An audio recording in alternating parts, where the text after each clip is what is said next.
The old man's hands trembled slightly as he lifted the photograph from the mantel, not from weakness, though at 98 years old he had earned that right, but from the weight of memory pressing down on him like Arizona summer heat.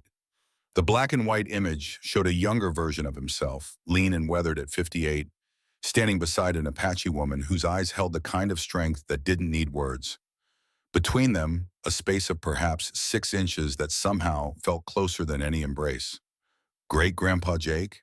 The girl's voice pulled him back to the present, to the porch where he had been sitting for the better part of an hour while she listened. You really saved her? An Apache medicine woman? Jacob McAllister lowered himself back into his rocking chair, the same chair he'd occupied for 40 years, and smiled. I did more than save her, Sarah. I found her. And finding her changed everything. The girl leaned forward, 12 years old and hungry for stories the way only the young can be. Tell me how it really happened. Jake looked past her, past the well-maintained ranch that spread across 400 acres, past the barn where both Apache symbols and cowboy tools hung side by side, toward the distant mountains that had witnessed it all. His voice, when he spoke, carried the gravel of age but the clarity of perfect recall. It was August 1883. I was 58 years old and convinced I'd seen my last sunrise that mattered. The morning of August 14th, 1883, began the way most mornings had begun for the past 10 years, alone. Jake woke before dawn in the single-room cabin he'd built with his own hands, timber by timber, nail by nail, a structure that had never been meant to house just one man. The space felt too big and too small at the same time, big enough to echo with absence, small enough that every corner held a memory he couldn't escape. He sat up on the narrow bed, feet finding the worn floorboards automatically. His hands, calloused from decades of rope work and hard labor, reached for the rifle that leaned against the wall. The same hands that had once held his wife Mary. The same hands that had closed her eyes when the fever took her and the baby she'd been carrying. 10 years hadn't lessened that particular ache. Time didn't heal all wounds. It just taught you how to live with them. Outside, Blue was already awake, the border collie's tail thumping against the porch boards in greeting. The dog's presence had been the only thing keeping Jake from completely disappearing into himself these past years. Animals didn't judge. They just stayed. The pre-dawn darkness showed him what he already knew he'd find. 2 of his cattle had died overnight, their bodies stiff in the dust near the fence line. Dehydration. The drought had been grinding on for months, turning the already harsh Arizona territory into something that felt actively hostile to life. He'd started the year with 40 head. Now he was down to 12. 12 cattle, $14 in cash. A cabin that needed repairs he couldn't afford, and a well that was running dry faster than his hope. Jake stood looking at the dead animals, calculating losses he couldn't sustain, and wondered not for the first time if the land was trying to tell him something. Maybe it was time to give up, sell what was left, move into town, fade away properly instead of this slow dissolution. But then what? Silas Boone's ranch hands would clap him on the back and buy him drinks, and he'd become that old cowboy everyone pitied, the one who'd lost his wife, lost his herd, lost his purpose. He'd rather die out here in the dust. He dragged the carcasses away from the water trough, muscle memory from decades of ranch work making the task mechanical. Blue watched, head tilted in that way dogs have of seeming to understand more than they should. Just you and me now, boy, Jake said to the animal. His voice sounded strange in the morning silence. He'd gone 3 days without speaking to another human being. Down to 10 head. Maybe we should just let them all go. See what happens. The dog's tail wagged once. Agreement or encouragement, Jake couldn't say. By the time the sun cleared the horizon, Jake had made a decision he'd been avoiding for weeks. He needed to ride to Skeleton Creek, 3 miles east into territory that bordered Apache land. The creek had been reliable even in drought years. If he could fill his canteens, water the remaining cattle properly, maybe he could buy himself another few months. Long enough to see if the monsoons came. Long enough to decide if he actually wanted them to. He saddled Dusty, his paint mare who'd been with him almost as long as Blue. The horse was 18 years old, past her prime but still steady. They were a matched pair, he and Dusty, both too old, both too stubborn to quit, both just going through the motions of living. The ride toward Skeleton Creek took him through landscape that most people would call desolate. Jake had learned to see the beauty in it, the way the saguaro cacti stood like silent witnesses to the passage of time, the way the heat shimmered off the rocks, creating illusions of water that were cruel in their perfection. The desert wasn't empty. It was just honest about what it had to offer. 3 miles felt longer than it used to. His back complained about the saddle, his hands stiff on the reins. 58 wasn't old by most measures, but ranch work aged a man differently. Every rope burn, every thrown lasso, every day a brutal sun added up in ways that office work never did. He was perhaps a mile from the creek when Blue started acting strange. The dog's ears went back, his body tensing in a way that meant something was wrong. Jake's hand moved automatically to the rifle strapped to his saddle. Old habits from older days when Apache raids had been a real threat, before the treaties, before the reservations, before everything got complicated in ways that made simple violence seem almost preferable. But there were no war parties now. Those days were mostly done. What there was instead was silence. The kind of silence that made the back of his neck prickle with animal awareness. That danger existed even if you couldn't see it yet. Dusty's nostrils flared. She smelled something. Blood, most likely. Jake had seen enough death to recognize how animals responded to it. He approached the creek with the caution that had kept him alive through 2 decades of cattle drives and Indian wars and general frontier stupidity. The Winchester was in his hands now, held low but ready. Blue ranged ahead, she pommard head, nose to ground following something. The creek came into view, barely a trickle of water between sun-bleached rocks. The drought had reduced it to almost nothing. But what caught Jake's attention wasn't the water level. It was the shape crumpled at the edge of the creek bed, partially hidden by an outcropping of stone. A body, or what might be a body, face down in the shallow water. Every instinct Jake possessed screamed at him to turn around. Whatever this was, it wasn't his problem. In this territory, in these times, finding bodies meant finding trouble. Could be a trap, could be a test, could be 100 different things that ended with him being shot or worse. But he'd also been a lawman's deputy for 3 years, back when the world made more sense. And before that, he'd been a trail boss responsible for the lives of 24 men. Those roles had taught him something that 10 years of isolation hadn't quite erased. You didn't leave people to die if you could help them, even if helping them might kill you. He dismounted slowly, rifle ready, eyes scanning the rocks for movement. Blue stayed close, hackles raised but not growling. The dog would bark if there was immediate danger. The silence was somehow worse. Jake approached the figure, boots crunching on gravel, each step feeling like a commitment to a choice he wasn't sure he wanted to make. Close enough now to see details. Dark hair spreading out in the water like ink. Buckskin clothing. Silver jewelry that caught the light even through the film of creek water. Apache. The woman was Apache. His stomach tightened. This was worse than he'd thought. Worse than finding some drifter or outlaw. This was political. This was the kind of thing that started wars. He should leave, right now. Mount Dusty, ride back to his ranch, forget he had ever come here. Let nature take its course. One dead Apache woman wouldn't change anything except possibly his life expectancy if her people found out he'd been anywhere near her. But his feet kept moving forward, because underneath all the fear and calculation was something simpler. She might still be alive, and if she was alive, she was someone's daughter, someone's sister, someone's mother maybe. She was a person who deserved better than dying alone in the dirt. Jake knelt beside her, rifle laid carefully within reach, and touched 2 fingers to her neck, searching for a pulse he didn't expect to find.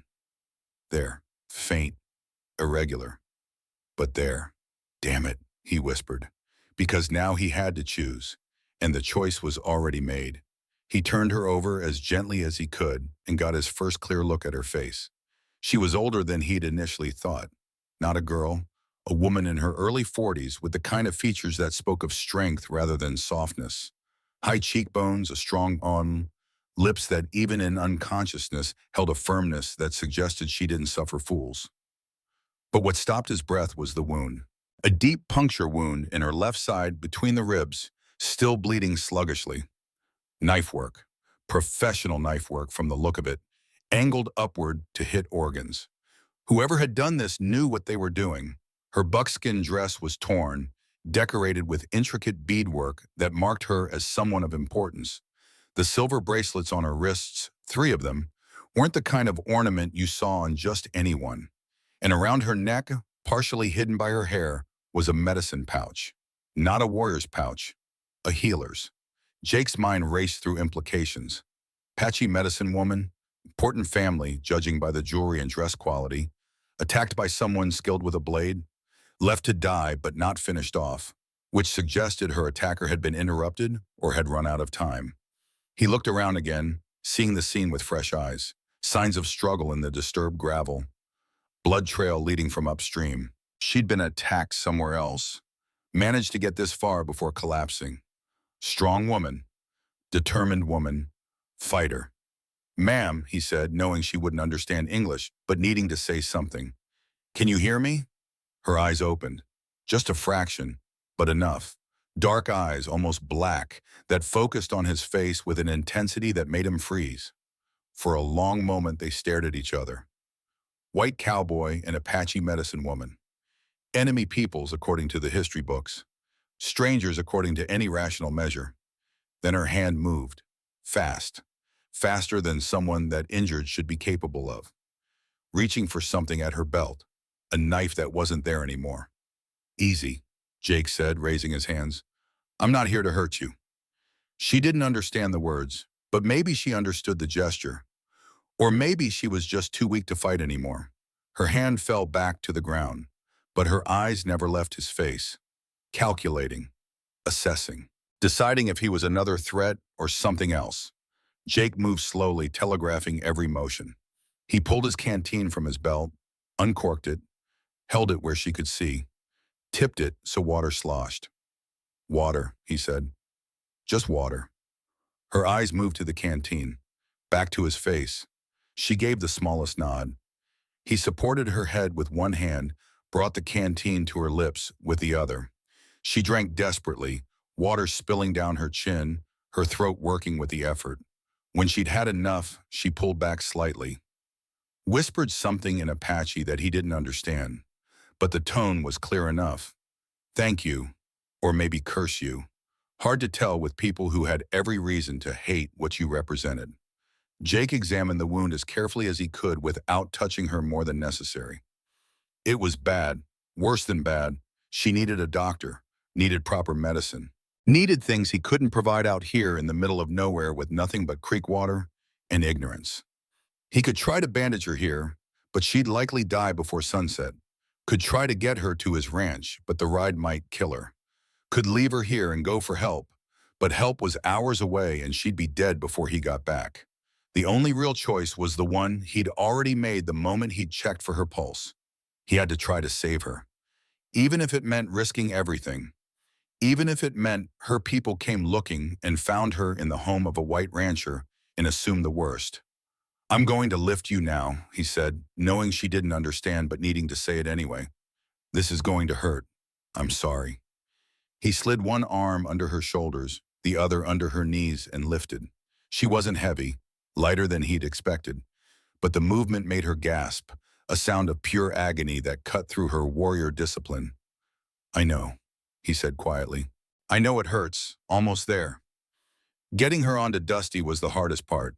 The mare was well trained, stood stock still, but there was no way to do this that wouldn't cause pain. Jake positioned the woman in front of the saddle, her back against his chest, one arm wrapped around her to keep her stable.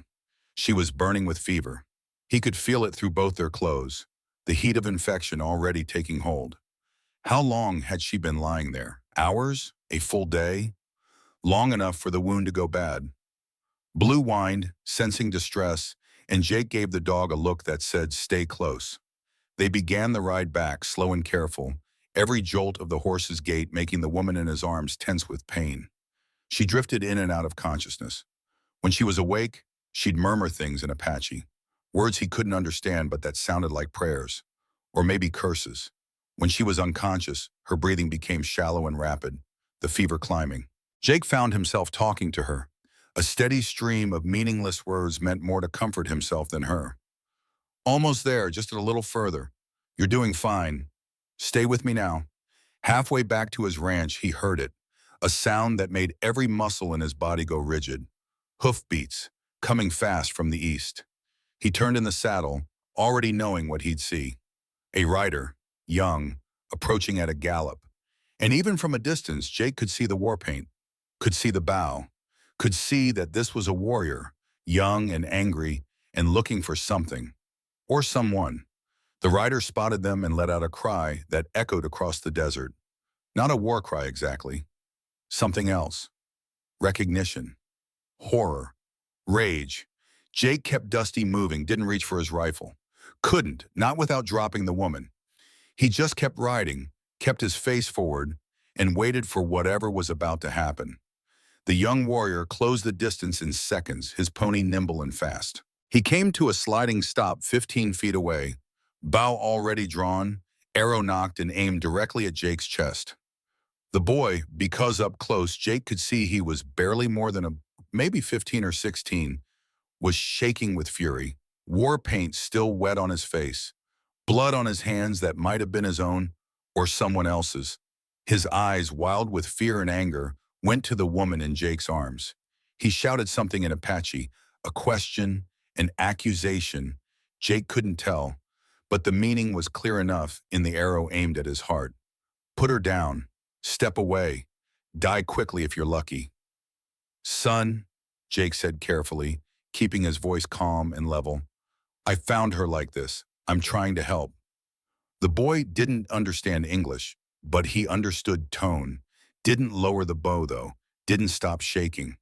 The woman in Jake's arms stirred, opened her eyes, saw the boy. Dakota, she whispered. The word was barely audible, but it cut through the tension like a blade. The boy's eyes widened.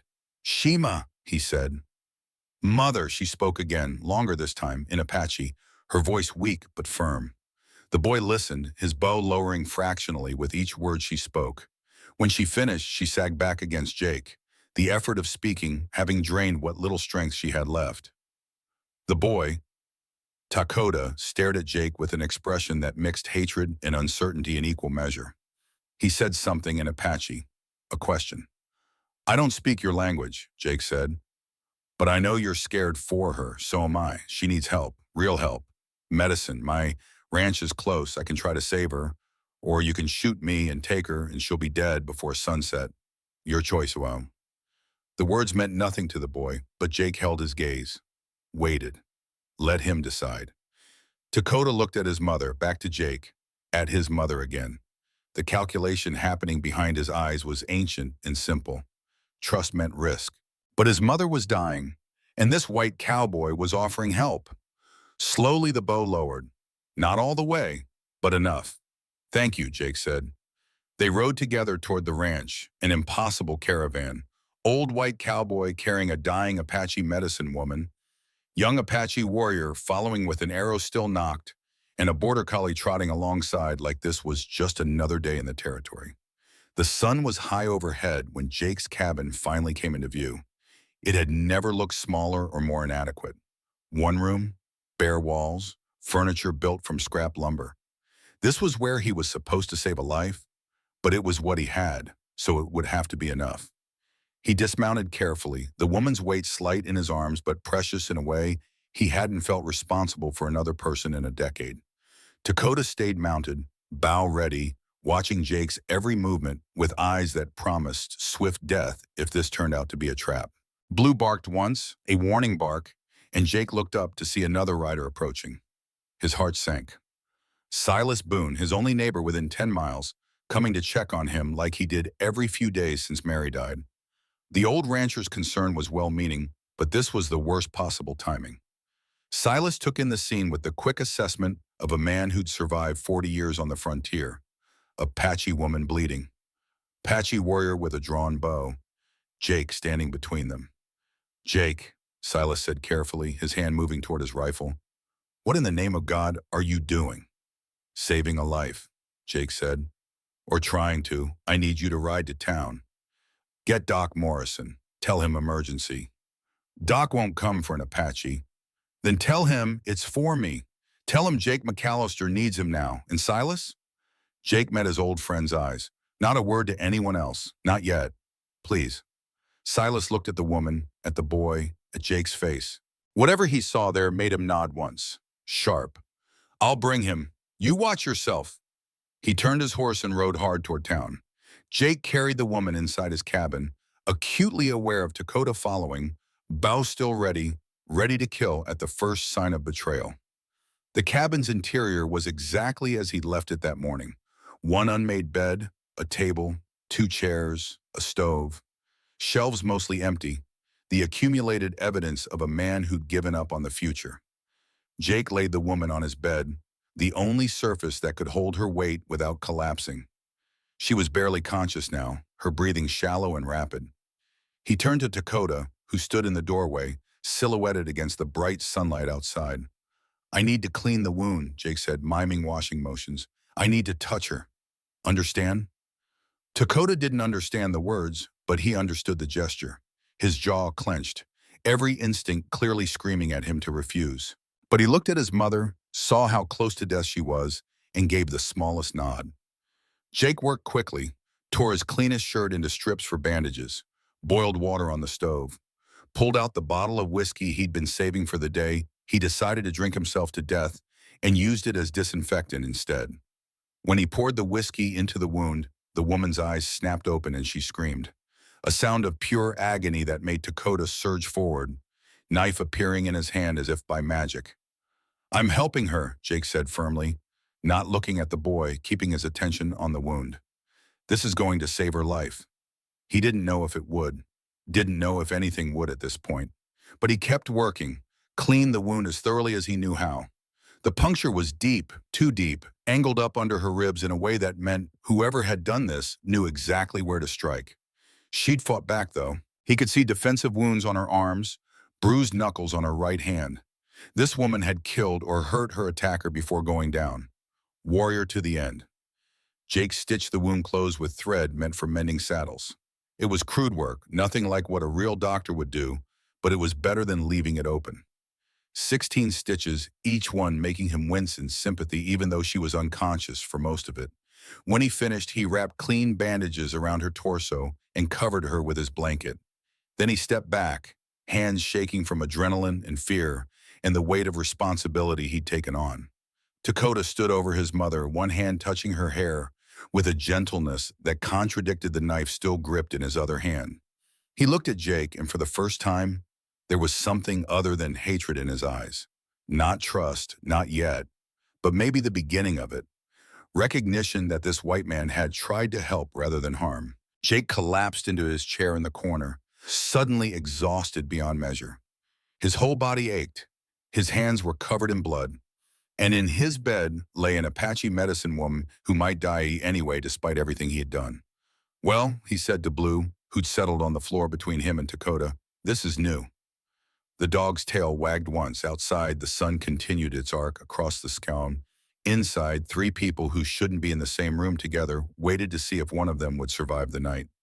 Jake didn't know it yet, but on a ridge half a mile away, Apache scouts had already spotted his cabin, had seen the smoke from his chimney, had counted the horses, and were even now riding hard back to their war chief with news that would change everything. The medicine woman had been found, in the home of a white rancher, and by dawn, 200 warriors would surround this tiny cabin to deliver judgment. But for now, in this moment, Jake just sat in his chair and watched the woman breathe. Each rise and fall of her chest a small victory. Each moment she stayed alive another chance, not just for her, for all of them. He'd made his choice by that creek, and whatever came next, he'd face it. Because some things mattered more than fear. Some things were worth the risk, even if that risk was everything. The first night passed in a haze of fever and fear. Jake sat in his corner chair, rifle across his lap, watching Aida fight for her life, while her son watched Jake with eyes that promised death at the first wrong move. Blue had positioned himself between them, a furry buffer zone that neither man acknowledged but both seemed grateful for. Around midnight, the fever spiked. Aida began thrashing, muttering rapidly in Apache, her hands clawing at the bandages. Dakota was on his feet instantly, knife drawn, thinking perhaps that Jake had poisoned her. But when Jake moved toward the bed with cool water and clean cloths, the boy didn't stop him. Just watched with that terrible vigilance of someone waiting for betrayal. Jake had nursed Mary through her final illness. The helplessness was familiar, the ritual of damp cloths and whispered reassurances, the desperate hope that will alone could turn the tide against death.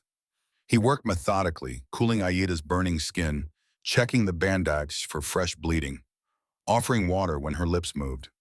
Dakota spoke then, a stream of Apache that Jake couldn't understand but recognized as questions. Who are you? Why are you doing this? What do you want from us? The universal interrogation of the suspicious. I don't speak your language, son, Jake said quietly, not looking up from his work. But I imagine you're asking why. Fair question. Don't rightly know the answer myself. Seems like the thing to do is all. Can't leave someone dying if you can help them. The words meant nothing to Dakota, but the tone seemed to satisfy something. The boy's shoulders loosened fractionally. He sheathed his knife, though his hand stayed near it. Around 3 in the morning, Aida's eyes opened.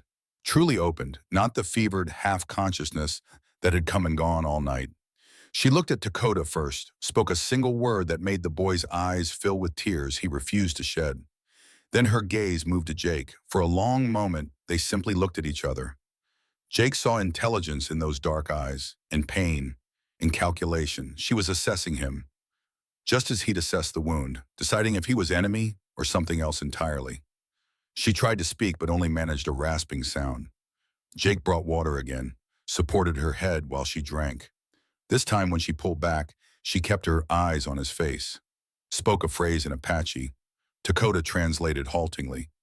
She say, ahehi. Thank you. Jake nodded. You're welcome. Though we're not out of the woods yet, that wound could still take you if infection sets in. Aida watched his lips move, not understanding but clearly trying to read meaning from his expression. She touched her bandaged side tentatively, winced, then looked at Jake with what might have been approval. Her hand moved to the medicine pouch that still hung around her neck. She pulled it open, removed several small bundles of dried herbs, and held them out to Jake. Dakota translated again.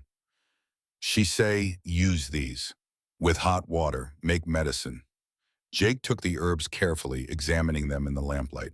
He recognized some from his limited frontier medicine knowledge. Yarrow for bleeding, sage for infection. Others he couldn't identify. But if she was a medicine woman, she knew her craft. Tell her I'll make it exactly as she directs, Jake said. The boy translated.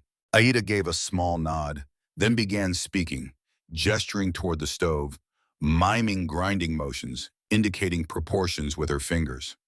Jake followed her instructions precisely, crushing the herbs, adding them to boiling water, creating a paste that smelled of earth and something almost medicinal. When he applied the poultice to her wound, she tensed but made no sound, just gripped the bed frame with the white-knuckled hands while he rewrapped the bandages. The paste felt warm against the skin, drawing heat from the inflammation. Your medicine, Jake said when he finished. Better than what I know. She didn't understand his words, but she understood his gesture of respect. Pointed to herself and said slowly, Ayita. Jake touched his own chest. Jake McAllister. Jake, she repeated, the unfamiliar sounds awkward in her mouth. Then she pointed to Dakota. Shie, my son. Your son, Jake acknowledged, looking at the boy with new understanding. Of course he'd been fierce. Of course he'd been ready to kill. You've got a brave boy there. Came after you. Found you. Aida spoke to Dakota in Apache, her tone fond despite the pain. The boy's face softened slightly, and he responded with something that made her almost smile. She say, Dakota translated carefully, I am not boy, I am warrior. I can see that, Jake said. Any man who tracks through hostile territory to save his mother is a warrior in my book. He didn't know if Dakota understood, but something passed between them. Not friendship, not yet, but a crack in the wall of mistrust. As the eastern sky began to pale toward dawn, Aida's breathing steadied. The fever hadn't broken completely, but it had ebbed. She slept, truly slept, her face relaxing into something closer to peace. Jake stood stiffly, his back protesting hours in the chair. He moved to the small stove to make coffee, aware of Dakota tracking his every movement. "You hungry?" he asked the boy, miming eating. Dakota hesitated, then nodded once. Jake pulled out his meager supplies. Beans, hardtack, some dried beef. He heated the beans in a pan, broke the hardtack into manageable pieces, laid strips of beef beside them. It wasn't much, but it was what he had. He plated the food and offered it to Dakota. The boy stared at it suspiciously. Jake sighed, took a bite from the same plate, chewed, swallowed. See, not poisoned, just bad cooking. Understanding dawned in Dakota's eyes. He took the plate, ate hungrily, the kind of hunger that spoke of days without proper food. How long had he been searching for his mother? They ate in silence, an old cowboy and a young Apache warrior, while the woman who connected them slept and the sun rose on a day that would change everything. Doc Morrison arrived 3 hours after dawn, riding hard behind Silas Boone. The doctor was 68 years old, had served as a field surgeon in the Civil War, and had seen enough death to be unimpressed by most things. But when he walked into Jake's cabin and saw an Apache woman in the bed, an Apache boy standing guard, and Jake looking like he'd been through a war himself, even Morrison's weathered face showed surprise. "Jake," he said carefully, "what exactly have you gotten yourself into?" "Trying to save a life," Jake replied. "Same as you've been doing for 40 years. Can you help her or not?" Morrison set down his medical bag and approached the bed. Dakota moved to intercept, but Aida spoke sharply in Apache. The boy reluctantly stepped aside, though his hand never left his knife. The doctor examined her with professional efficiency, checking Jake's stitch work, smelling the poultice, testing her pulse and breathing. After several long minutes, he straightened. "You did good work here, Jake. Real good. Wounds clean as it can be. Stitches are holding, and whatever medicine she had you use is helping with the inflammation. She might actually make it." "Might. She's strong, stronger than most. But it's a bad wound. Next 3 days will tell the tale. Keep the poultice fresh, make sure she drinks plenty of water, watch for fever spikes. If she makes it through the week, she'll probably pull through."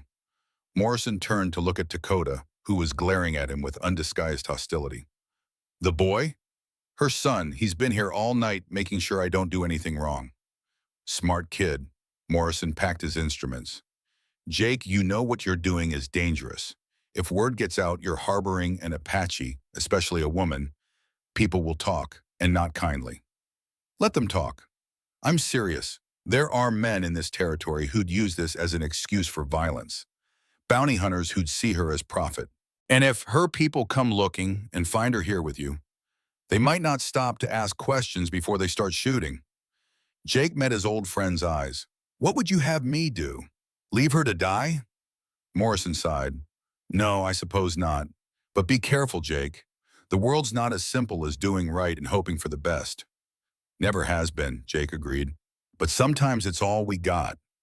After Morrison and Silas left, with promises to return the next day and warnings to be vigilant, Jake and Dakota fell into an uneasy routine. The boy helped care for his mother, following Jake's instructions for changing bandages and administering water. They communicated through gestures and simple demonstrations, building a vocabulary of necessity. By the second evening, Dakota had relaxed enough to sit at Jake's table and share a meal without looking like he expected poison. They ate beans and hardtack in companionable silence, two people who couldn't speak each other's languages finding common ground and shared purpose. Jake noticed details about the boy: the careful way he cleaned his weapons, the efficiency of his movements, the fierce protectiveness in how he watched over his mother. Dakota reminded Jake of himself at that age, before the world had taught him that strength wasn't always enough. After dinner, Jake pulled out his old whetstone and began sharpening his knife. It was a ritual he'd performed countless times, meditative and practical. Dakota watched with interest. "You want to try?" Jake offered the stone.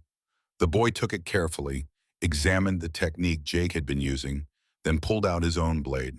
As he worked, Jake noticed that Dakota's method was different, more efficient, actually. The angle was better, the motion smoother. "Huh," Jake said, impressed. Your way's better. He demonstrated his own technique, then mimicked Dakota's. The boy's lips quirked in what might have been a smile. The first Jake had seen. They spent the next hour in comfortable silence, sharpening blades, each learning from the other. It was the kind of moment that would have been impossible to explain to anyone else.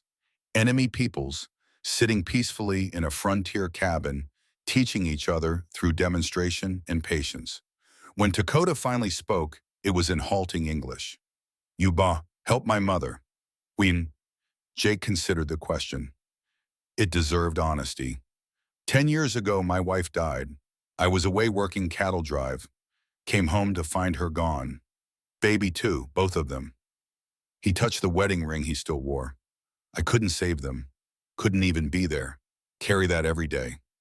Dakota didn't understand all the words, but he understood loss. His face showed it. When I found your mother, Jake continued, I thought maybe I can save someone. Maybe that matters. Maybe that means something. He met the boy's eyes. Your father, he's gone too? Dakota's face hardened. Dead. 5 winters. Soldiers kill him. I'm sorry. White soldiers. I know. Jake didn't look away from the accusation in those young eyes. I know my people have done terrible things to yours. I can't change that. Can only try to do better myself. They sat with that truth between them. No easy absolution. No pretending the past didn't exist. Just 2 people acknowledging the weight of history while trying to forge something different. Aida's voice interrupted the moment. She'd woken and was trying to sit up. Both Jake and Dakota moved to help, their hands supporting her from either side. She looked at them together and something shifted in her expression. Approval maybe, or hope. She spoke to Dakota in Apache, then gestured to Jake, clearly asking her son to translate. She want to know your name, your full name. Jacob McAllister, most folks call me Jake. Dakota relayed this. Aida nodded slowly, then spoke again. She say you are a good man. She was wrong about white men. About you. Jake felt something loosen in his chest. Tell her I was wrong about a lot of things too. Still learning. Over the next day, Aida grew stronger. The poultice she'd instructed Jake to make had worked minor miracles, drawing poison from the wound, reducing inflammation. By the 3rd morning, she could sit up without assistance, though the pain was still evident in the tightness around her eyes. She began teaching Jake words in Apache, simple things at first. Water, food, thank you, sky.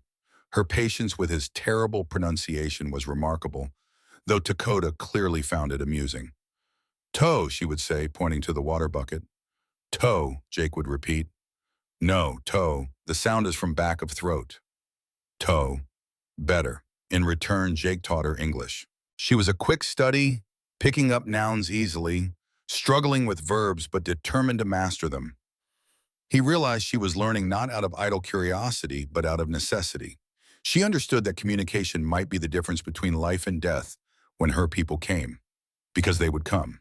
Both she and Dakota had made that clear through gestures and the few words they shared. Aida's absence would not go unnoticed. Her people were searching, and when they found her, explanations would need to happen quickly.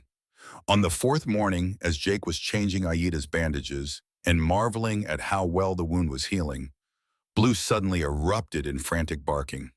The dog never barked without reason. Jake's hand moved to his rifle. Dakota grabbed his bow. Aida tried to stand, gasped in pain, but her hand found the knife she'd somehow recovered from her things. 3 riders appeared on the horizon, approaching fast. Not Apache, Jake could tell from the way they sat their horses. White men, and from the way they spread out as they approached, professionals. Dakota, Jake said urgently, get your mother into the back corner. Stay quiet. Don't come out unless I call you. The boy understood the tone, if not all the words. He helped Aida toward the darkest corner of the cabin while Jake stepped to his side, rifle held low, but ready. The 3 riders pulled up 20 yards from the porch. They were hard-looking men, the kind who'd seen violence and dealt it out with equal measure. The leader, a scarred man of about 40 with cold issues, grinned without warmth. Morning, friend, name's Caleb Ridge. We're tracking an Apache squaw. Wounded. Word is you might have seen her. Jake's face remained impassive. Don't know what you're talking about. Now see, that's interesting because we tracked blood trail right to your creek. Then the trail goes cold, like someone picked her up, carried her off. Ridge's eyes moved past Jake to the cabin. Mind if we take a look inside? I mind. This is private property. You're trespassing. We got authority from Colonel Brennan at Fort Huachuca. Apache woman's wanted for attacking a supply wagon. There's a bounty, $200. Jake's mind raced. $200 was a fortune, enough to save his ranch, pay his debts, start over. These men weren't just bounty hunters. They were legitimized by the military. Saying no would mark him as an enemy, but he'd made his choice 3 days ago by a creek bed. He wasn't changing it now. She didn't attack any wagon, Jake said flatly. That's a lie and you know it. Ridge's grin vanished. You calling me a liar, old man? I'm saying you're full of shit. Now get off my land. The other two riders moved their hands toward their weapons. Ridge held up a hand to stop them. His eyes locked on Jake. You're making a mistake. We got legal right to search for fugitives. You got the right to get shot if you step 1 foot closer to my cabin. That clear enough for you? The standoff held. 3 armed men against 1. The odds weren't good, but Jake had spent 20 years as a trail boss. He knew how to project authority, how to make men think twice about pushing. Ridge calculated, decided the fight wasn't worth it. Yet. We'll be back, he promised, with the colonel himself if need be. You're harboring a hostile Indian. That's a federal offense. Then bring your colonel, bring whoever you want, but bring them legal with proper papers. Until then, you're done here. The men turned their horse and rode off, but not far. Jake watched them settle on a ridge half a mile away. Watching. Waiting. He went back inside to find Takoda standing ready with his bow, Aida behind him, despite her wound. Both looked prepared to fight. They gone? Jake asked. For now, but they'll be back, and they'll bring more men. He looked at Aida. They're claiming you attacked a supply wagon. Did you? Takoda translated. Aida's face darkened with anger. She spoke rapidly, gesturing sharply. She say no, Takoda translated. She was gathering medicine plants. Alone, 6 men attack her. Try to capture her. She kill one with knife. Others chase. She escape, but they wound her. She run. Collapse at creek. Why would they attack you? More translation. She is medicine woman, daughter of Chief Victorio. They want to capture her, use as hostage or sell to army. Jake's stomach sank. Medicine chief's daughter. That explained the quality of her jewelry, the richness of her dress. This wasn't some random Apache woman. This was high value, political, and he'd brought her to his cabin. How many warriors will your people send to find you? Aida held up both hands, fingers spread, twice, then again, then again. 200, Jake said quietly. Jesus Christ, 200 warriors. Takoda nodded grimly. Maybe more. She is important. They think she is dead or captured. They come for revenge or rescue. When? The boy looked at his mother. They exchanged words. Aida pointed to the window, to the sun's position. Tomorrow, Takoda said. Maybe tomorrow morning. They come. Jake sat down heavily. 200 Apache warriors on one side. Ridge and his bounty hunters possibly bringing the army on the other. And him in the middle with nothing but good intentions and a stubborn refusal to do the wrong thing. Well, he said to Blue, who'd been listening to all this with tilted head, this is going to be interesting. That night, Jake didn't sleep at all. He sat by the window, watching Ridge's campfire in the distance, thinking about choices and consequences. Aida was strong enough to speak more now, and through Takoda's halting translation, they talked. She asked about his life. He told her about Mary, about the ranch, about 10 years of loneliness. She told him about her husband, killed defending their people from a cavalry raid, about raising Takoda alone, about choosing medicine over grief because someone had to heal the wounded. They were more alike than different, Jake realized. Both survivors, both shaped by loss, both trying to make meaning from pain. Around midnight, Aida gestured for Jake to come closer.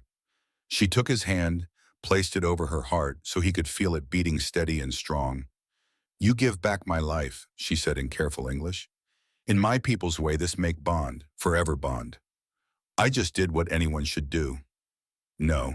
She shook her head firmly. Most people, they let me die. You choose different. This matters. She removed one of her silver bracelets, the one from her left wrist, and placed it on Jake's arm. The metal was warm from her skin. This tell my people you are friend, protected. When they come, you show this. Tell them Ayita live because of you. Jake looked at the bracelet, at her hand still resting on his. For the first time in 10 years, he felt something other than emptiness. Connection, purpose, the terrifying possibility of caring about someone again. What if they don't believe me? They believe my father is wise. He listen. She paused. But my brother Cochetta, he is war chief. He is angry man. He may not listen first. Your brother's the one coming with 200 warriors. Yes. Great. Despite everything, Aida smiled. It transformed her face, showing the woman she'd been before. Grief and war had hardened her. You are funny man, Jake McAllister. Funny and brave and foolish. That's been said before. They sat in comfortable silence, her hands still in his, while Dakota dozed in the corner, and Blue kept watch, and the night slowly gave way to morning. As the eastern sky began to pale, Aida suddenly tensed. She sat up straighter, head tilted as if listening to something Jake couldn't hear. What is it? He asked. They come, she whispered. I feel it. My people come now. Jake moved to the window. At first he saw nothing. Then as the light grew stronger, he saw what had been invisible in darkness.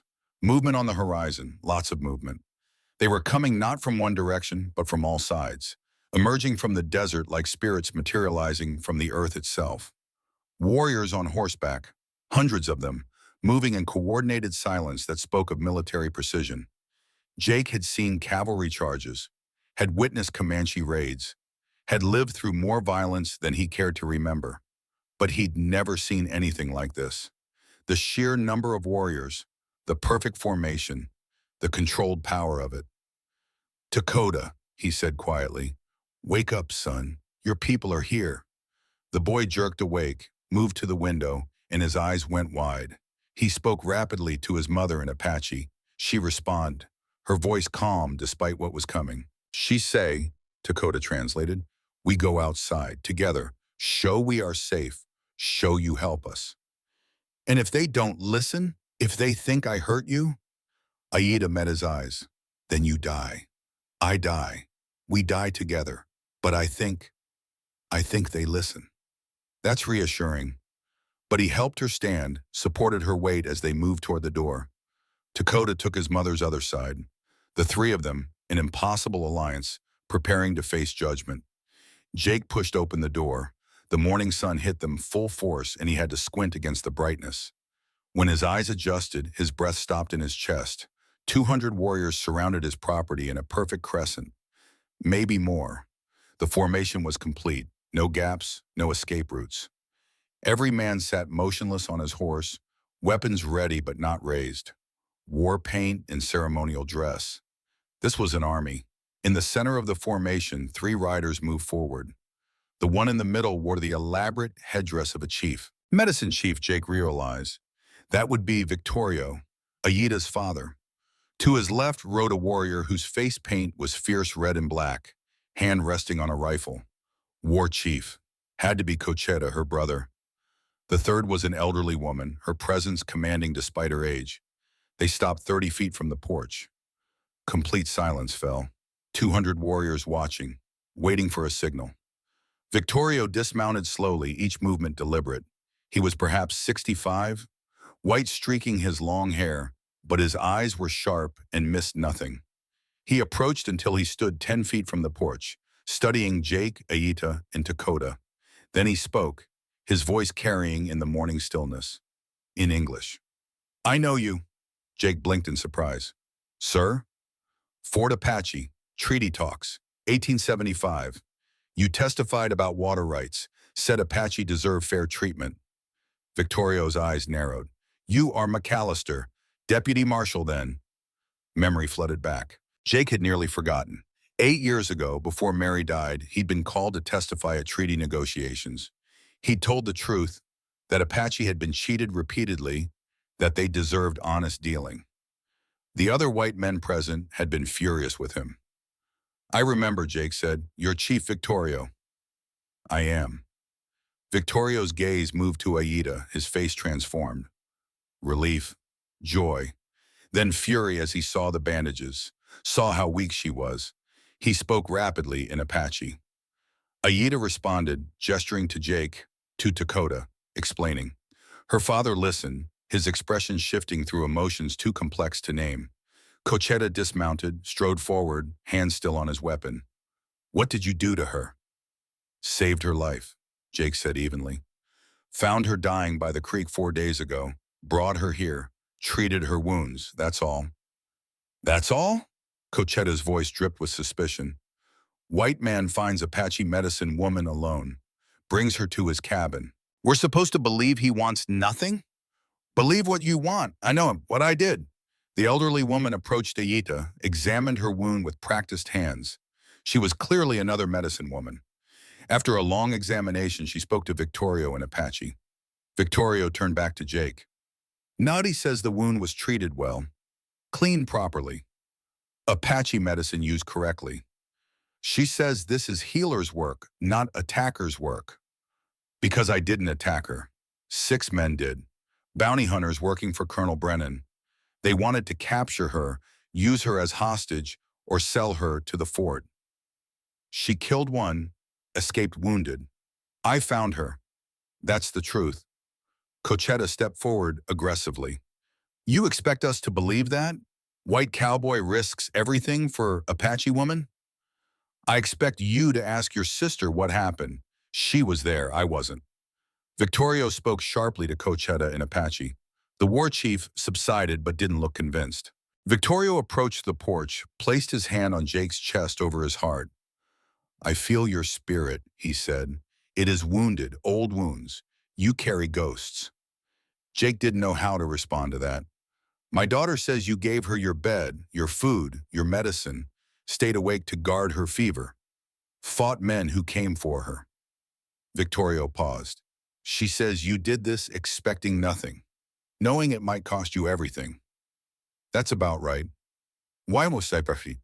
The question everyone kept asking. The question Jake still didn't have a good answer for except the truth. "Because 10 years ago I couldn't save my wife, couldn't save my baby. I live with that failure every day. When I found your daughter dying, I thought, maybe I can save someone. Maybe that balances the scales somehow. Maybe it doesn't, but I had to try my..." Victorio's hand remained on Jake's chest. "You did not save one life. You saved many." "How do you figure?" "When my daughter went missing, we found signs of white men. Blood. Struggle. We thought settlers had killed her." Victorio's voice went cold. "I called war council, all bands, 2,000 warriors ready.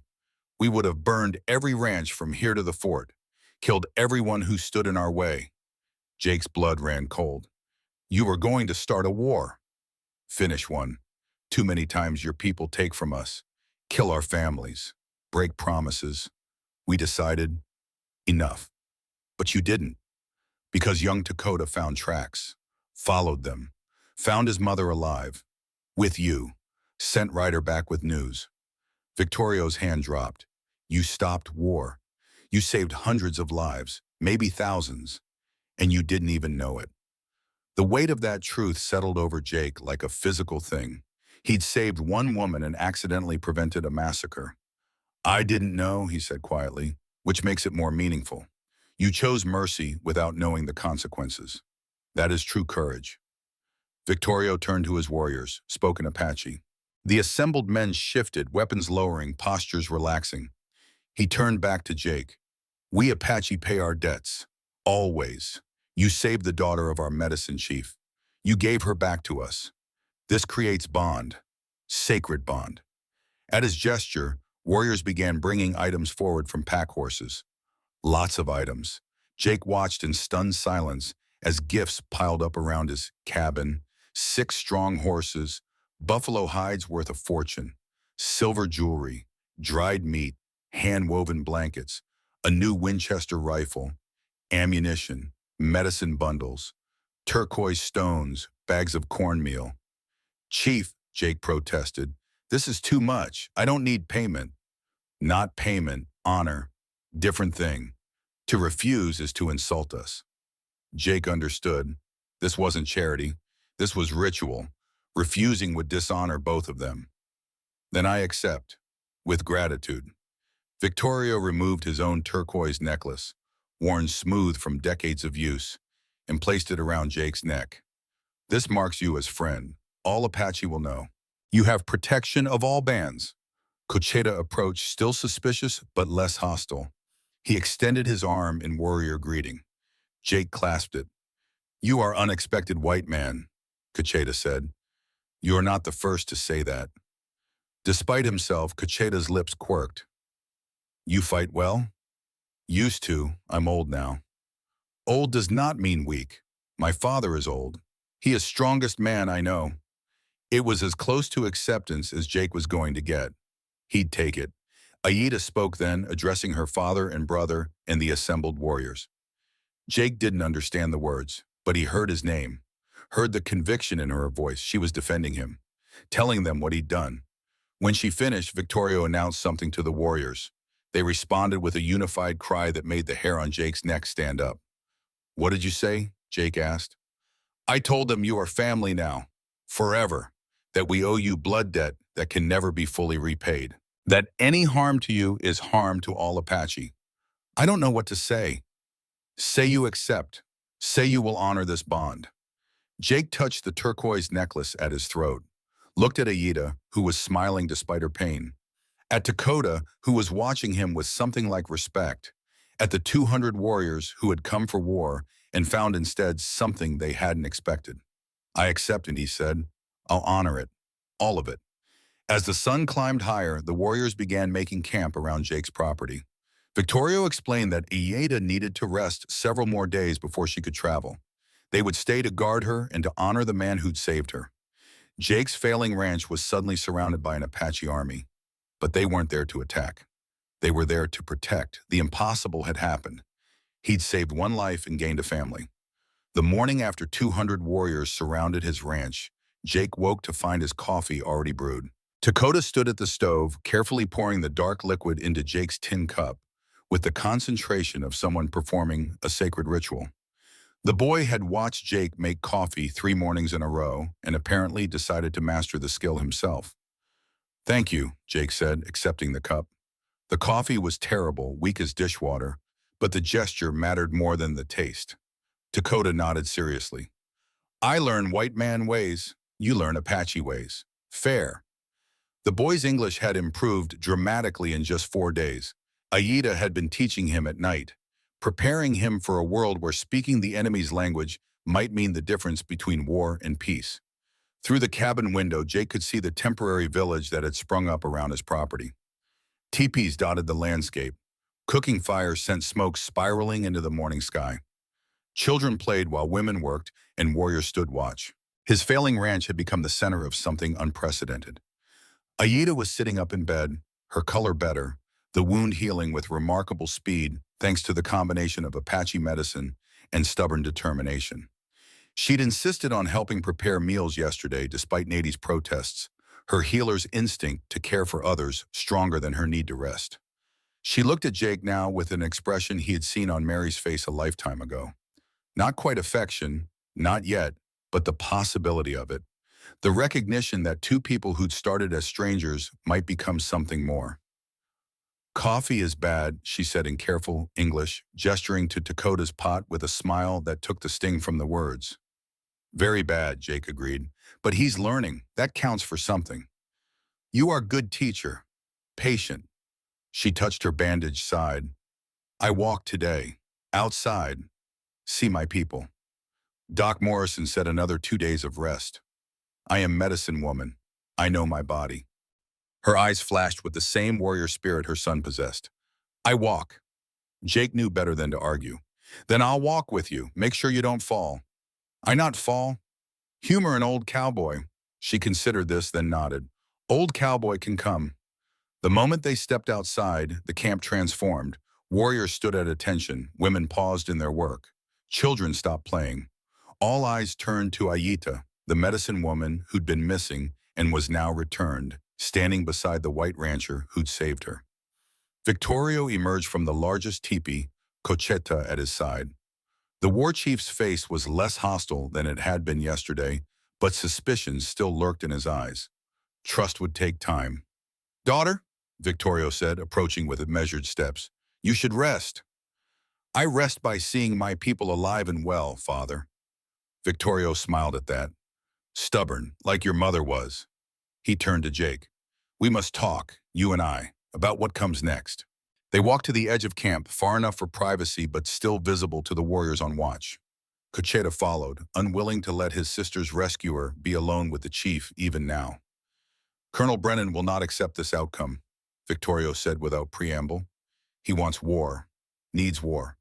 The railroad men behind him need Apache removed from treaty land. I figured as much when his bounty hunters came looking. Those men, the ones who attacked my daughter, they work for Brennan? Caleb Ridge and his gang. They're camped on the ridge watching us right now." Jake pointed to the distant hillside where smoke from a campfire was barely visible. "Been there since yesterday."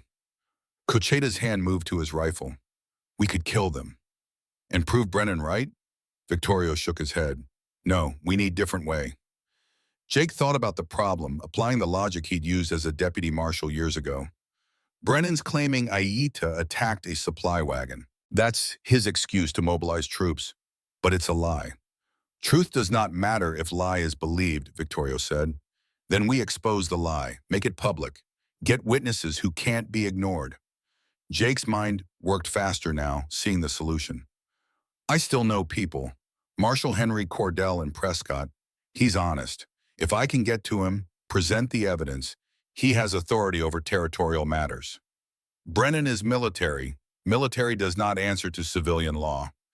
"No, but the Posse Comitatus Act says military can't enforce civilian law without civilian authority. If Cordell rules that Brennan's acting improperly, he can stop the mobilization." Victorio studied Jake with renewed interest. "You know law, good. But how do you reach this marshal? Brennan watches roads. His men will stop you." "Then I don't take roads. I know back trails from my cattle driving days. 3 days hard riding to Prescott if I don't stop." Cocheta spoke up. "You go alone, you die. Brennan's men find you, kill you, claim Apache did it. More justification for his war." "So I don't go alone."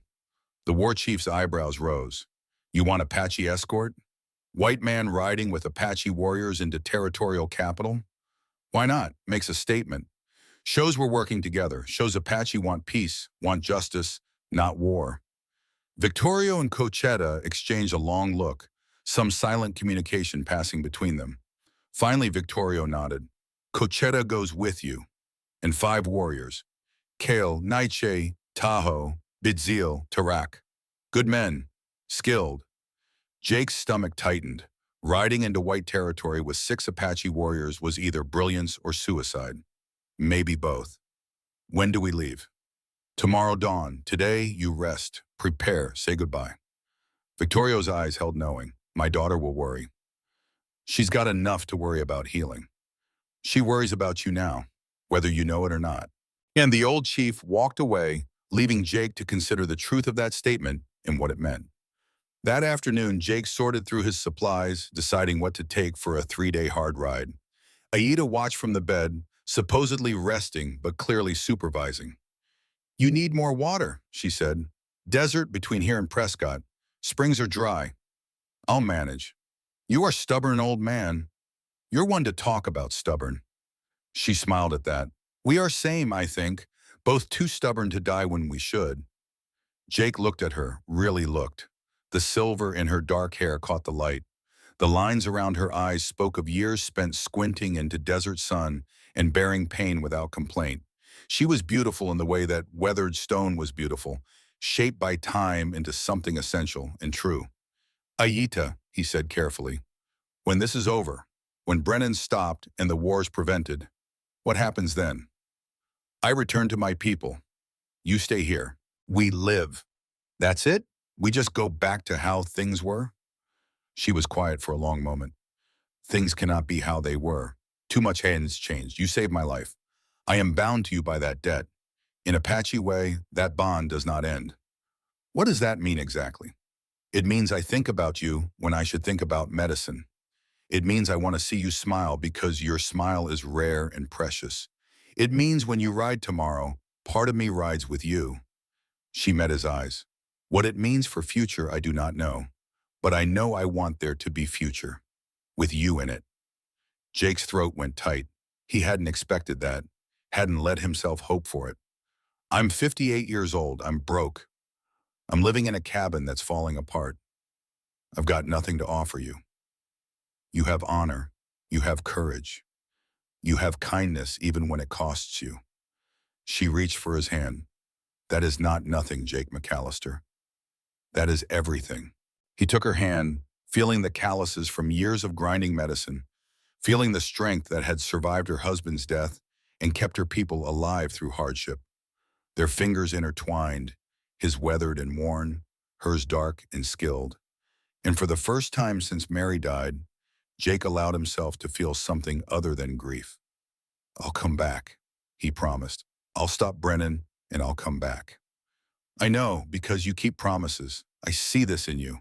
She pulled him closer and kissed him. Not the passionate kiss of youth, but something deeper. The kiss of two people who'd lived long enough to know what mattered, who'd lost enough to understand the preciousness of connection, who'd survived enough pain to recognize healing when it appeared. When they separated, Dakota was standing in the doorway trying to hide a smile. Your people, the boy said to Jake, they do not approve of white man with Apache woman. Probably not. And my people do not approve of Apache woman with white man. I'd imagine. Good. Dakota grinned fully now. Then you both make everyone angry together. This is good match. Despite everything, Jake laughed. The sound felt foreign in his throat, rusty from disuse, but genuine. That evening, Victorio invited Jake to the central fire where the warriors gathered. It was a clear honor, one that Cochetta looked less than pleased about but didn't protest. Jake sat among men who'd been his enemies weeks ago, sharing food, listening to stories told in Apache that Dakota translated in whispers. An elder warrior named Kaylee spoke about tracking buffalo before they disappeared, about the old ways when the land was generous and the people were strong. His weathered face showed every year of his 70 winters, but his eyes still sparkled with life. He say, Dakota translated, you remind him of old friend. White scout named Carson. Carson respected Apache, learned our ways. Married Apache woman, lived with us until cavalry killed him for being traitor to his race. Jake absorbed that story, understanding the warning beneath it. The path he was walking had been walked before. It had ended in blood. But Cale wasn't finished. The old warrior addressed Jake directly in halting English. Carson was good man, lived good life before they kill him. Better to live good and do than live long and empty. He tapped his chest. You have empty here. I see it. My daughter, she begin to feel empty. This is worth risk. Worth everything. Later, after the fires had burned low and most of the camp slept, Cochetta approached Jake, where he stood looking at the stars. I do not trust you, the war chief said bluntly. You are white. White men betray. Always. Fair enough. But my sister trusts you, my father trusts you, and you fight when you could run. This matters. Cochetta was silent for a moment. Tomorrow we ride into white man's territory. Many ways this goes wrong, many ways we die. I know. If we die, my sister grieves. I do not want her to grieve again. She has grieved enough. Cochetta met Jake's eyes. So we do not die. We survive. We win. We return. Understood? Understood. Good. The war chief turned to leave, then paused.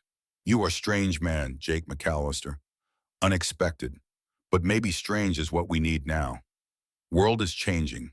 Old ways, D. New ways must be built. Maybe you help build them. He walked away, leaving Jake to contemplate the weight of that responsibility. Dawn came too quickly. Jake stood in his cabin, strapping on his gun belt, checking his rifle, preparing for a journey that could end in triumph or massacre. Aitha watched from the bed, her face carefully neutral, but her eyes betraying worry. "Come back to me," she said simply. "I will. Promise. I promise." She pulled the medicine bundle from around her neck, the same one she'd worn when he'd found her. "My husband wore this.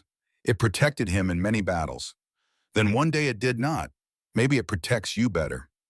Jake tied the leather cord around his neck, feeling the weight of the small pouch settle against his chest. "I'll bring it back. I'll bring me back." Outside, Cochetta and 5 warriors waited on horseback. They'd painted themselves for the journey, though not full war paint. Something in between, ready for peace, but prepared for war. Victorio stood beside them, holding the reins of a magnificent gray stallion. "For you," the chief said. "Your paint mare is old. Good horse, but not for hard journey. This one is young, strong, Apache bred. He will carry you and bring you home." Jake took the reins, overwhelmed by the gift. The horse was worth more than everything he owned. "Chief, I can't accept this." "You already accepted when I gave it. To refuse now would be grave insult." Victorio's eyes twinkled. "I am old man. I know tricks to make people take gifts they do not think they deserve." Jake mounted the gray, feeling the power beneath him.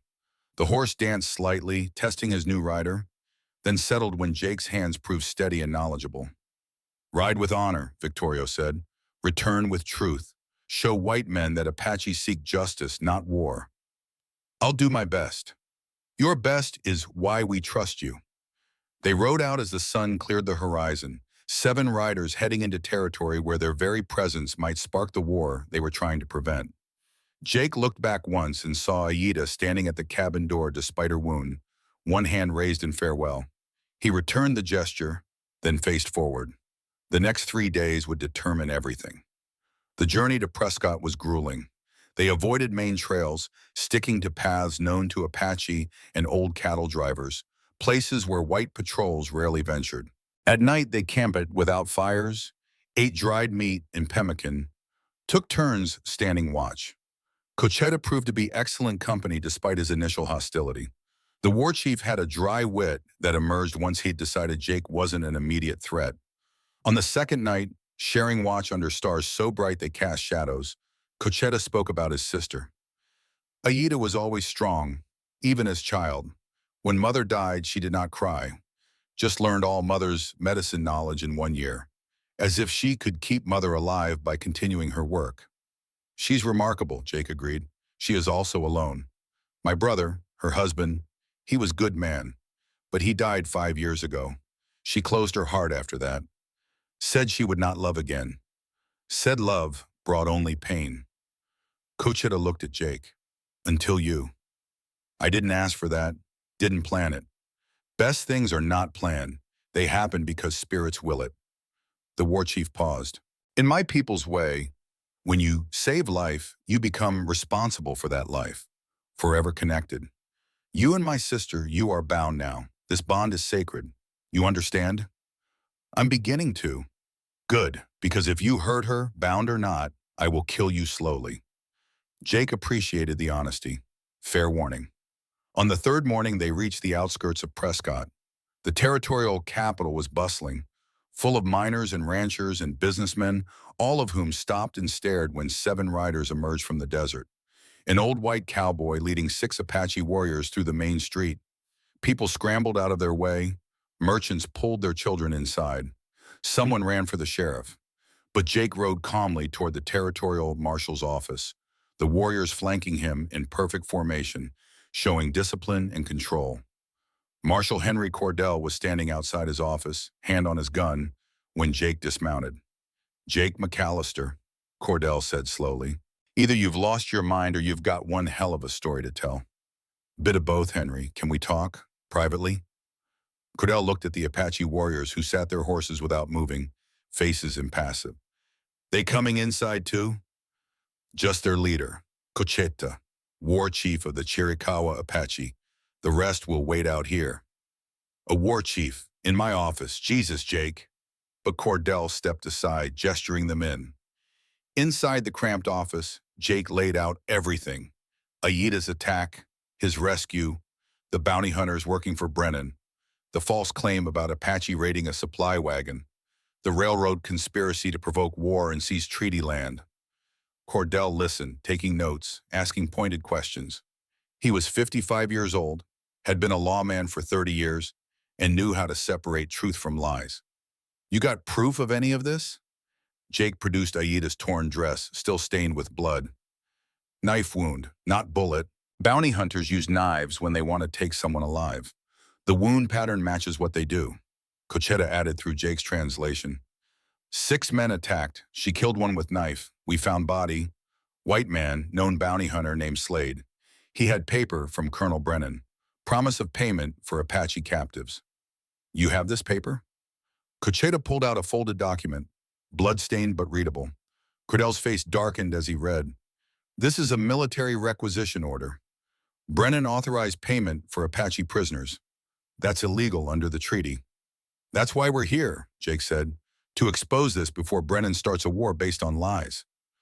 Cordell stood, paced his small office. What you're asking is dangerous. Accusing an army colonel of conspiracy could backfire badly. Could, but if we don't try, hundreds of people die. Apache and white both. I've seen enough death, Henry. Time to try something different. The marshal looked at Cochetta, who met his gaze without flinching. You speak for your people. I speak for my chief, for my sister who was attacked, for all Apache who want peace but will fight if forced. And if I help you, if I convene a hearing and Brennan is found innocent, what then? Then we tried. We showed Apache seek justice through white man's law. We proved we want peace. Cochetta's jaw tightened. If white man's justice fails, we know there is no justice, but at least we tried. Cordell sat down heavily. You're putting a lot of faith in a system that hasn't exactly been fair to your people. We put faith in men like you, like McAllister. Men who choose right even when it is hard. Cochetta leaned forward. Are you such a man, Marshal Cordell? The challenge hung in the air. Cordell looked at Jake, at Cochetta, at the documents spread on his desk. Then he pulled out official letterhead and began writing. I'm convening a territorial hearing. 3 days from now, I'll subpoena Brennan, his officers, any witnesses. We'll hear testimony under oath. He looked up. But Jake, you need to understand, if this goes wrong, if Brennan's got enough political backing, I can't protect you. Any of you. I know. You could die for this. I could, but I gave my word I'd try. So I'm trying. Cordell shook his head, but there was respect in his eyes. You always were too honest for your own good. It's gonna get you killed one day. Maybe, but I'll die knowing I tried to do right. That's worth something. The hearing was scheduled for 3 days later in the territorial courthouse. Word spread quickly. By the second inning, the town was filled with soldiers from Fort Huachuca, railroad investors in expensive suits, newspaper reporters from as far as San Francisco. This wasn't just a local matter anymore. It was national news. Jake and the Apache warriors were given quarters in the marshal's building, more for their protection than hospitality. Threats had been made. Twice, angry citizens tried to storm the building, turned back only by Cordell's deputies. On the morning of the hearing, Jake put on his cleanest shirt, the one he'd worn to Mary's funeral. He strapped on his gun belt, knowing he'd have to surrender it inside the courthouse, but wanting the reminder of who he was. A cowboy, a man who'd spent his life working with his hands. Not a politician or lawyer, just someone trying to do right. Cochetta and his warriors wore full ceremonial dress. A statement. They weren't hiding who they were or apologizing for it. They were Apache, and they stood proud. The courthouse was packed, every seat filled, people standing in the aisles, overflow crowd outside. Judge Thaddeus Blackwood presided, 70 years old and legendary for his fairness. If anyone would give them an honest hearing, it was Blackwood. Colonel Marcus Brennan sat at the defendant's table, flanked by lawyers and railroad investors. He was 51, trim and military precise, with cold eyes that promised retribution. When Jake took the stand to testify, the entire room went silent. The prosecutor, a railroad lawyer named Wickham, started gentle. Mr. McAllister, you claim you found an Apache woman injured and brought her to your ranch. Well, because she was dying and I could help. Did you know who she was? Not at first. Found out later she was medicine woman. daughter of Chief Victorio.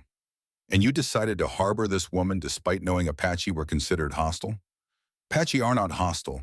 They're defending treaty land that's being stolen by men like your clients. Murmurs in the courtroom. Blackwood's gavel struck once. Answer the questions, Mr. McAllister. Jake took a breath. I gave her shelter because leaving someone to die is wrong. Don't care what race they are.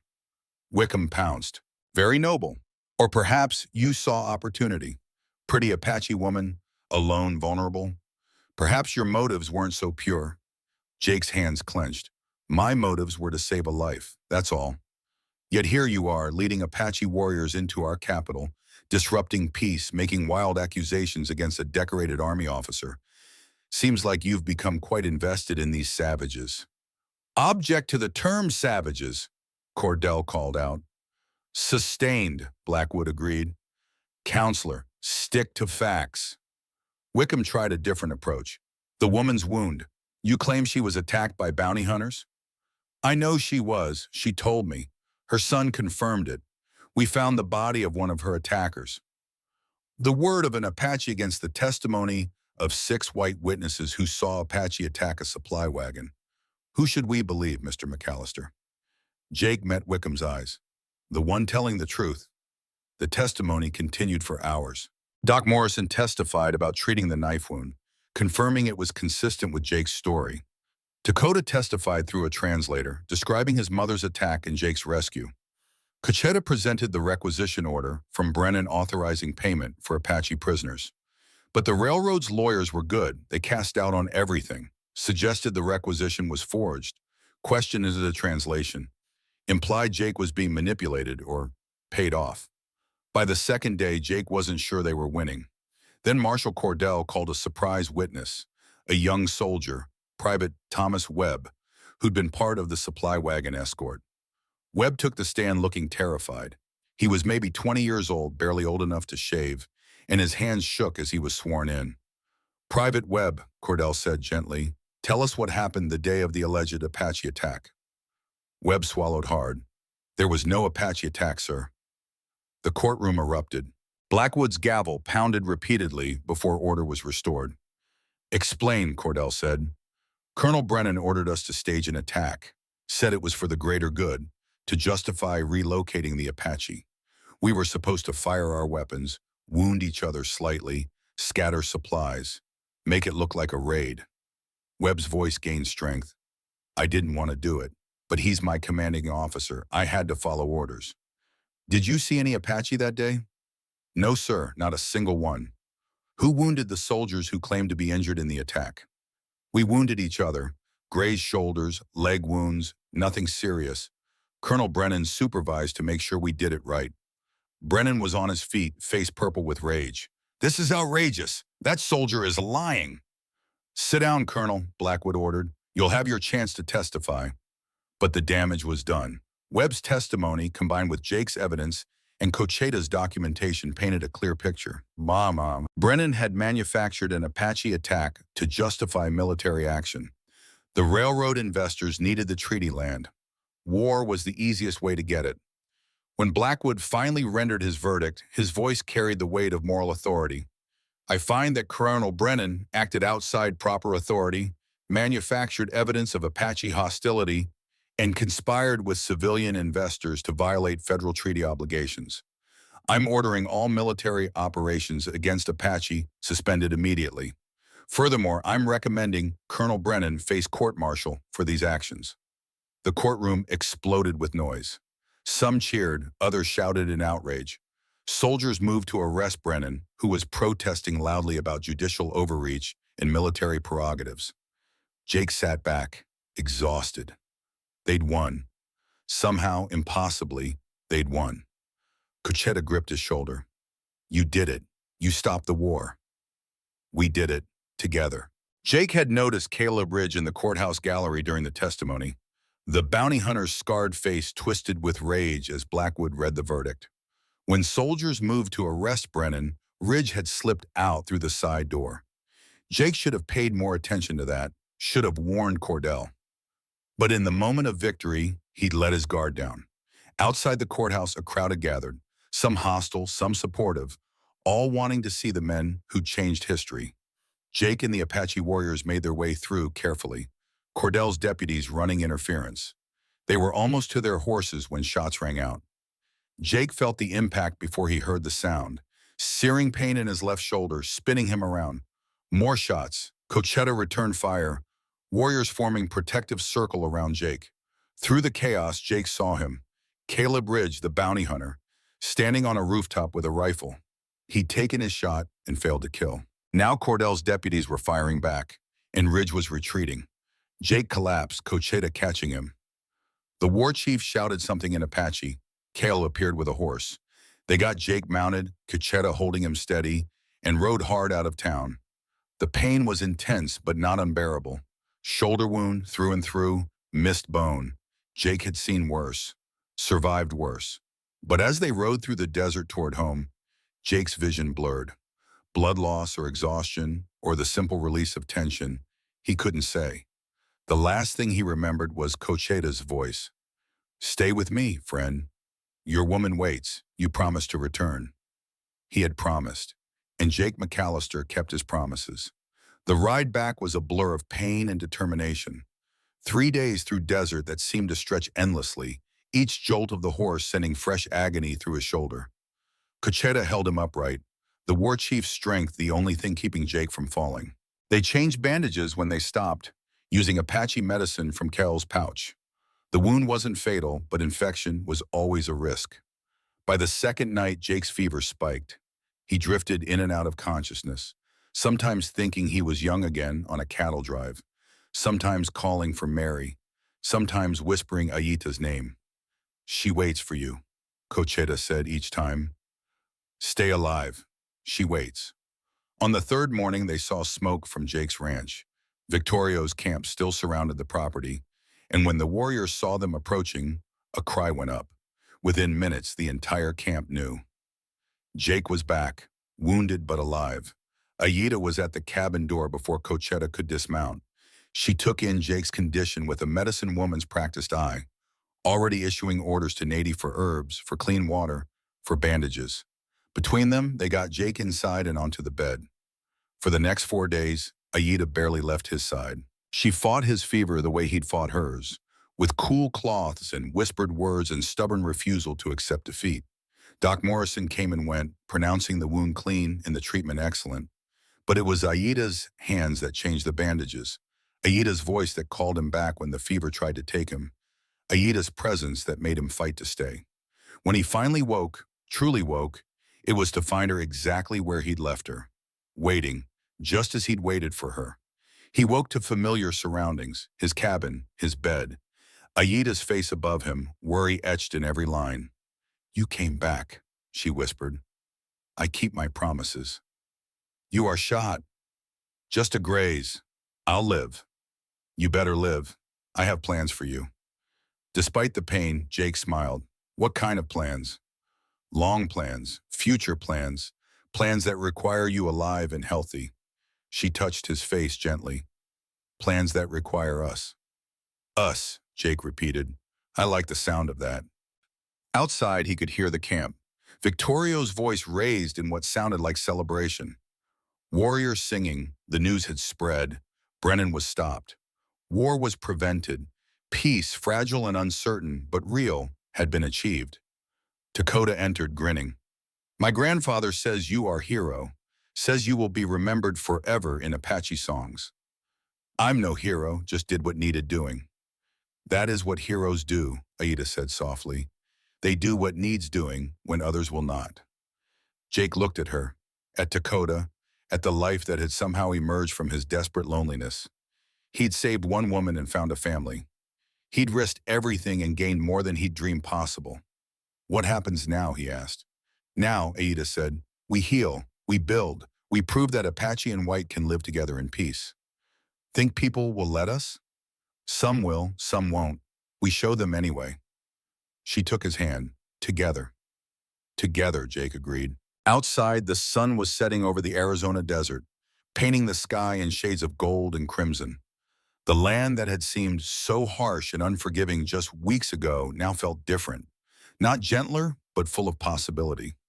Jake McAllister was 58 years old. He was wounded and broke and living in a cabin that leaked when it rained. But he was also alive, connected, loved. And for the first time in 10 years, he was looking forward to tomorrow. The weeks turned to months, and the months to years. True to her word, Aida stayed, not just for duty or debt, but for something deeper. Something that had grown between them in those desperate days when death had seemed more likely than dawn. They married in the spring of 1884, in a ceremony that honored both their worlds. Victorio performed the Apache rites under the open sky, while Doc Morrison read Christian vows in the cabin Jake had built with his own hands. Dakota stood beside Jake, no longer a suspicious boy, but a young man who'd learned that family could cross any divide. Silas Boone wept openly, the old rancher finally seeing his friend happy again. The ranch transformed slowly but steadily. With Apache help, Jake expanded the cabin, adding rooms for the family he'd never thought he'd have. The barn grew stronger, the well ran deeper, the cattle herd increased from 12 to 30, then to 60. The land that had been trying to kill him a year ago now seemed to welcome his efforts. In 1885, their daughter was born. They named her Mary Aida, honoring both the woman Jake had lost and the woman who'd saved him.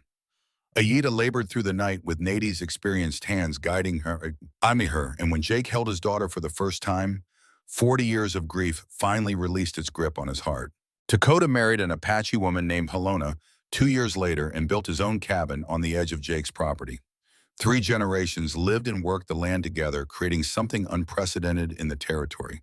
A place where Apache and white lived not just in peace, but in genuine partnership. In 1887, Jake and Aida opened a school.